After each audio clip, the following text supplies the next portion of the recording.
The hardest part about leaving my job wasn't writing the resignation. The hardest part about leaving my job wasn't writing the resignation letter. It was deciding whether I was willing to fail. Hi, I am Caroline, and these are the lessons entrepreneurship taught me. Now, the year after I decided something had to change became my year of prayer.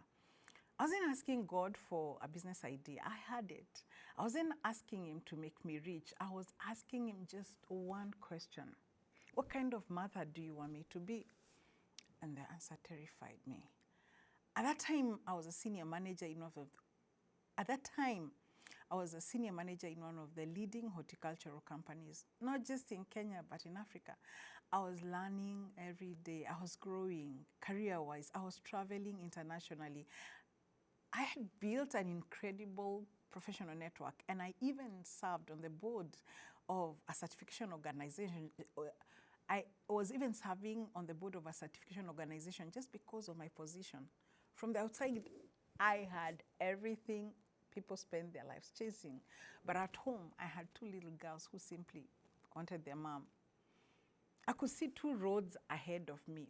One was safe. Stay in my career, keep getting promoted, provide everything money could buy. The other road was uncertain. Leave the security, build something of my own, risk failure. And here's something entrepreneurship taught me quite early. The opposite of security isn't entrepreneurship, it's uncertainty. The opposite of security is uncertainty, because uncertainty, it's just everywhere. It exists everywhere. You can apply for jobs and not get it. You can be promoted today and retrenched tomorrow. You can move countries and struggle. You can start a business and fail. Same. Risk isn't unique to entrepreneurship. Risk is part of life. This you must take home. Risk is part of life. But here's what changed everything for me. I did what I had been trained to do. I assessed the risks. Years in management had taught me how to evaluate every possible outcome. So I sat down and asked myself the hardest questions. If this business fails, what will I have gained?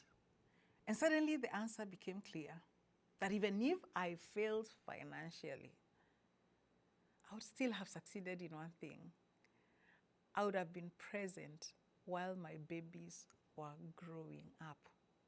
That was a success no salary could ever buy.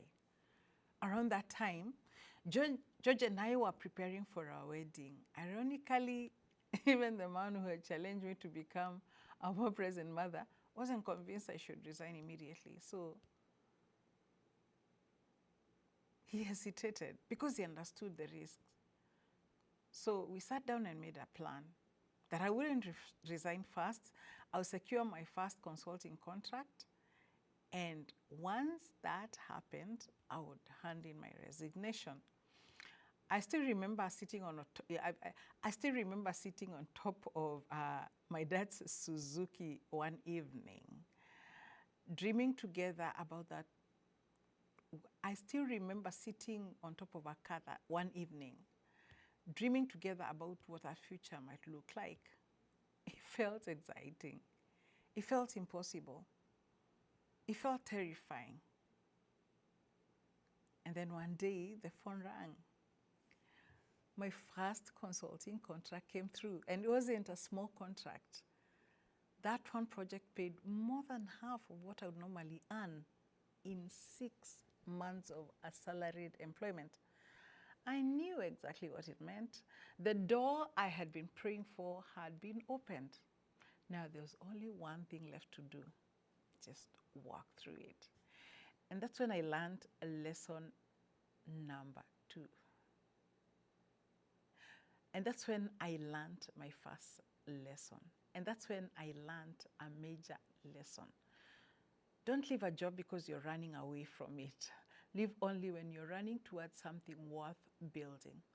in the next lesson, I'll tell you how I got my very first client, because the biggest surprise was that they didn't come from where I expected. I especially,